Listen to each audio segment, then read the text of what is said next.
Welcome sa DRS 2.0. Fresh at nagbabagang happenings bang hanap mo? Mga padabarkads man yan o mga trending topics? Pwes, sagutin natin yan.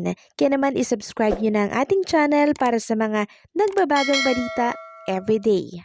Welcome back again sa ating YouTube channel mga kadabarkads, and for today's video ang pag-uusapan natin ay tungkol sa mga importanteng kaganapan sa loob at sa labas ng Itbulaga. So kanina isang napakasayang pananghalian na naman ang bumungad sa atin sa programa po ng Itbulaga. Puno ng sayawan, kantahan at kulitan dito po sa studio ng Itbulaga, at kanina nga po dito sa Age is Right napaluha po ang mga televiewers maging ang audience po sa live studio dahil po dito kay Ma'am Cherry. Si Ma'am Cherry po kasi mga kadabarkads talaga namang mapagmahal sa mga hayop, talaga pong inaampon niya po yung mga hayop na nadadaanan niya po sa kalye, and may time pa nga po na pagbabalikan daw nila yung mga hayop na dadat nga na lamang daw nila na patay na, kaya sobrang sakit, sobrang hirap daw po noon kasi kahit patay na daw, binuburol, pinaglalamayan pa din daw nila at binibigyan ng magandang libing. Habang sinasabit kinukwento nga po yun ni Ma'am Cherry, si Maine at si Bossing Vic Soto, ramdam natin yung kanilang awa and syempre yung malasakit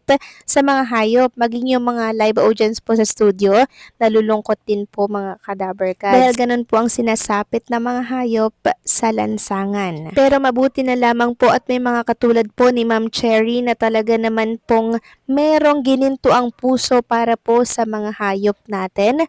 And syempre sa mga gusto pong magbigay ng tulong para po sa mga hayop, pwede nyo rin pong i-message si Ma'am Cherry sa kanyang Facebook account.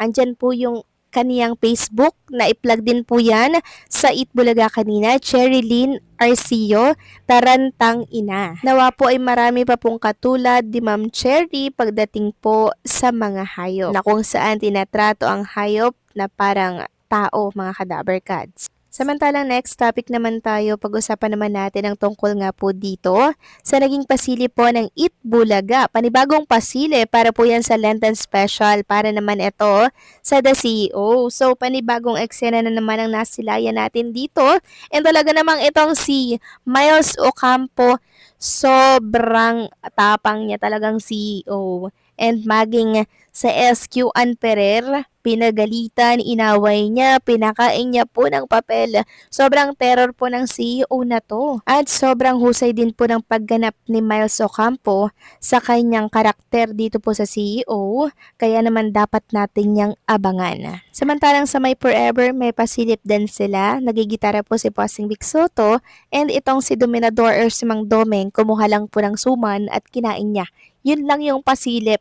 Kaya nakaka-curious, anong meron dun? Bakit ganun lagi yung pinapasilip mga kadabarkads dito po sa My Forever? Parang kalokohan, ano? Na-curious tuloy ang mga dabarkads natin, kaya abangan na lang natin kung anong meron dyan. Samantalang next topic naman tayo, pag-usapan naman natin ang tungkol dito kay Queen Amber Torres. So meron tayong paglilinaw, ayun nga po kay LM Entertainment, lilawin natin dabarkads pa rin si Amber.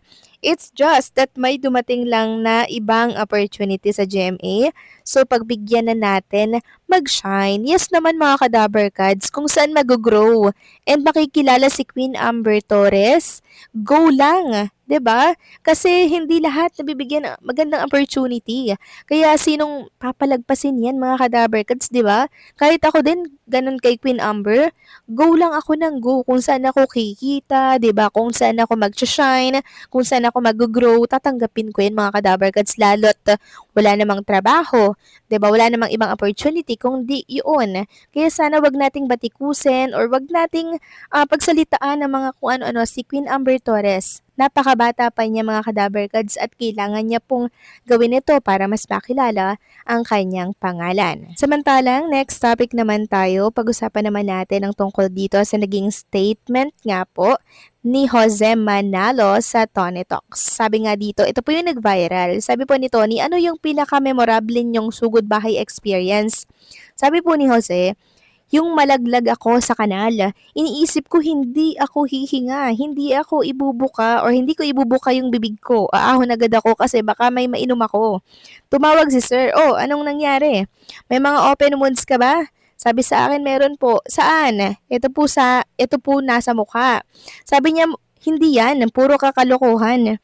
Nag-aalala kami sa'yo. Ano, may nainom ka ba? Wala naman po. Anong gusto mo? Sabi ko, sir, dagdagan niyo po sahod namin. So talagang kalokohan pa rin si Jose Manalo, 'di ba? Kahit na nalaglag na po siya sa kanal, 'di ba? Kalokohan pa rin po ang alam niya and hindi niya talaga 'yon sineseryoso mga kadaber cards. Although, kasi seryoso kasi manghulog ka nga naman sa kanal, hindi po 'yon biro. Pero very positive pa rin talaga ni Jose Manalo. Samantalang next topic naman tayo, pag-usapan naman natin ang tungkol dito sa nag-viral po na statement ni Bossing Vic Soto na pinost po ng isang page. Dito po yan sa isang account.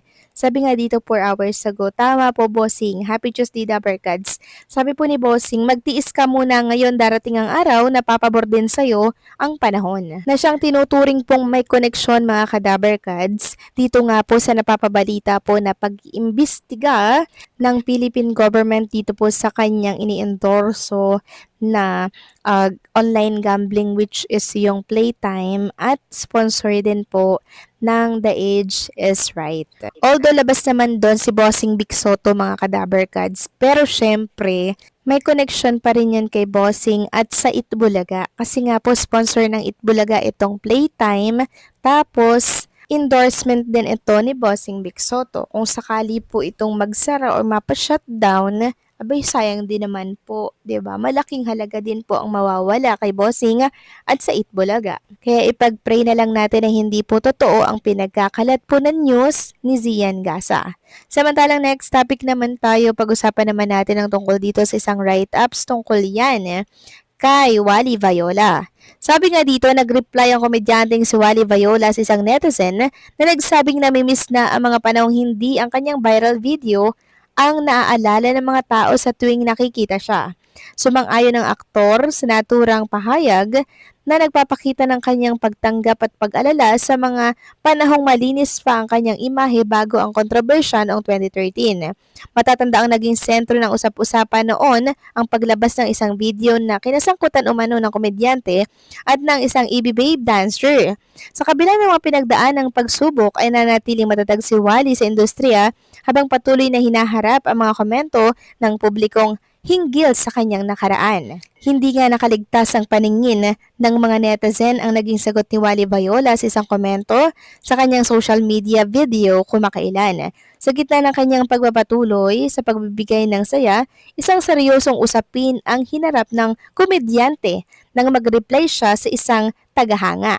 Ayon sa netizen, namimiss na raw nito ang mga panahong hindi ang bold o viral video ni Wally ang agad na naaalala ng mga tao na tuwing nakikitang aktor, ang tapat na pahayag na ito ay hinaluan ng panghihinayang para sa imahe ng komedyante. Sa halip na umiwas sinang-ayunan ito ni Wally na tila nagpapakita ng kanyang sariling pangungulila sa mga panahong wala siyang bahid ng malaking iskandalo. Matatanda ang noong September 2013 naging malaking usap-usapan sa bansa ang paglabas ng isang umano'y skandal na kinakasangkutan ni Wally at ang EB Babe dancer na si Yosh ang nasabing mabilis na kumalat sa YouTube at naging tampok sa Twitter at Facebook.